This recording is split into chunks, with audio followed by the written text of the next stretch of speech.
guys, Aaron Chandler here for Forever Football, DRFC, your Doncaster Rovers fan channel. It's a daily report today. Obviously, we've announced both transfer analyses earlier. Obviously, Ian Lawler going to Dundee, and then on the opposite side, Køge coming in on loan for the season from Watford Academy, or Watford in general. Now, obviously, this daily report, we haven't had a daily report in a good few days, so this is going to cover a vast array of topics. We've got some transfer plans announced by Wellens via the Free Press. We've got we're going to recap what Ed Williams' future will be. We've also got one of our trialists joining a club in Denmark. We're also going to be looking at some more stories as well. So, let's get straight into this. Please like, comment, subscribe, click OK Sports Cinema to the video, and let's get straight into this one. So, we start off with the story on transfer plans, and this is on contract offer outgoings and contract offers, outgoings, and the hunt for a goalkeeper.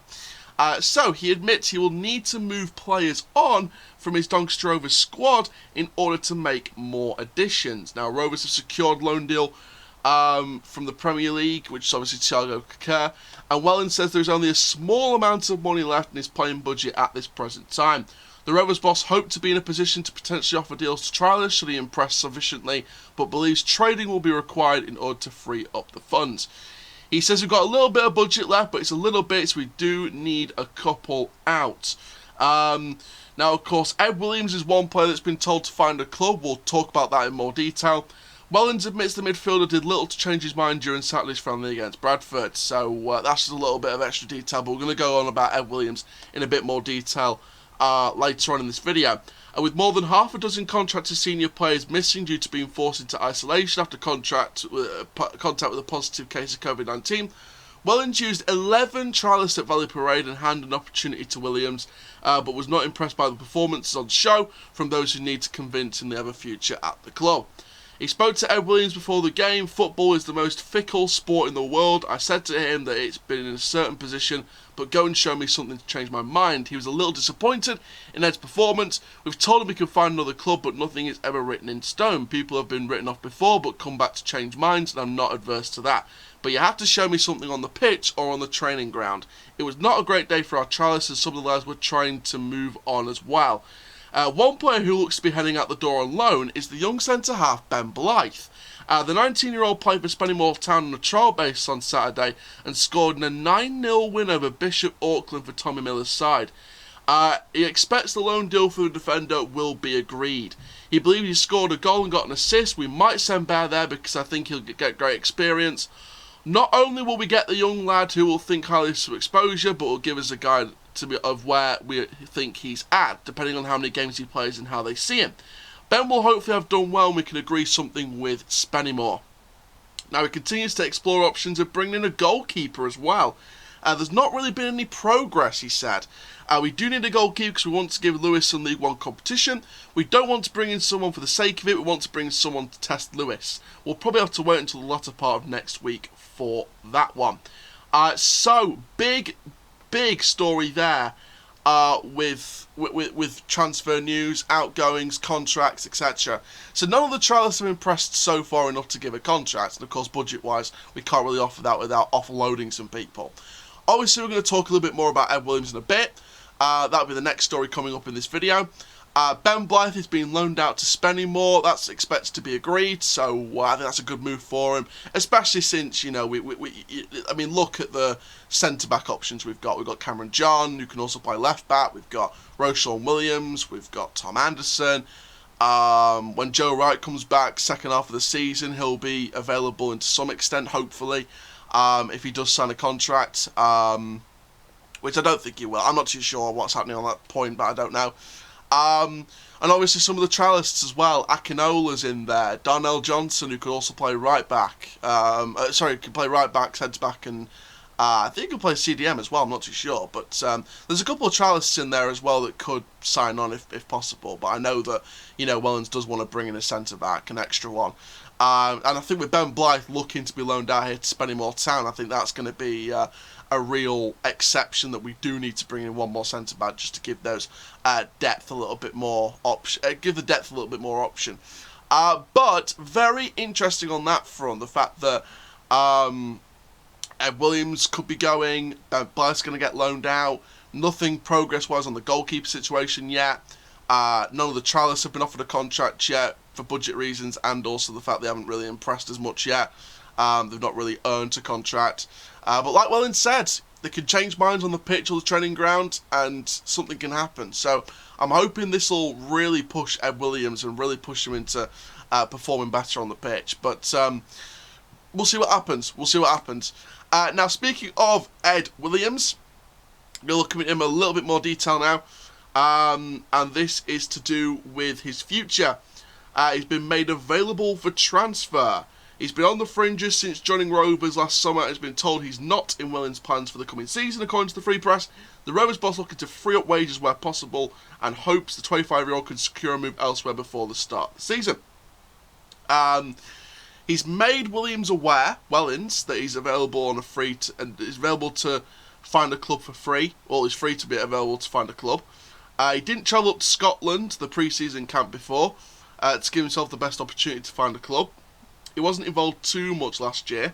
He's on what I'd say a decent League One wage. If he can free that up, it might allow us to probably bring 2 bodies in. Of course, for those of you who need a little bit of detail on Wellens, for those of you who need on Williams, to give you a reminder, I joined Rovers last summer from Kidderminster Harriers. He made 17 appearances for Rovers, but started only 2 matches.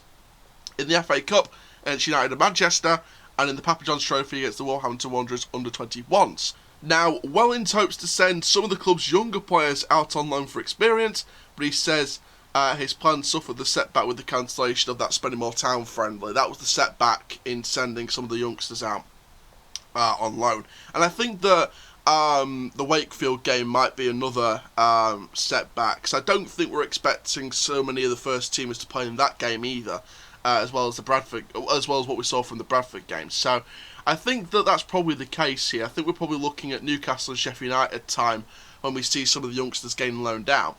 But there is the latest on Ed Williams. Obviously, like I said, it's a little bit more detail in that article separately from what we heard about in that first story. But basically, he is free to find another club, but hopefully, like the first article said, he can change minds. Now, one person who hasn't been changed of mind and knows where he's going is John Flanagan, one of our trialists. He has now officially joined a club, and it's in Denmark. So he's joined HB Køge on a 2-year deal. He'll be linking up with his former Liverpool teammate, the manager Daniel Agger. Now Flanagan joined up with Rovers at the start of pre-season, featuring in the Rosington main match. The 28-year-old was invited to join pre-season getaway to Scotland, but he did not attend. And this was because, of course, he was making the move to HB Køge.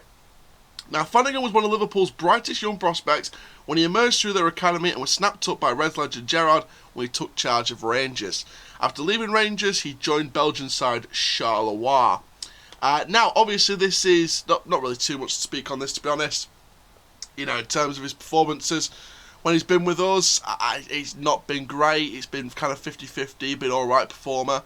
And I think HB Køge's put themselves up a decent player. So, you know, he can go forward. Good luck to him. And, you know, fingers crossed can make it in that squad. Now, the final story, and something which I haven't covered yet, my thoughts on, is the away kit. Now, obviously, the away kit has been revealed.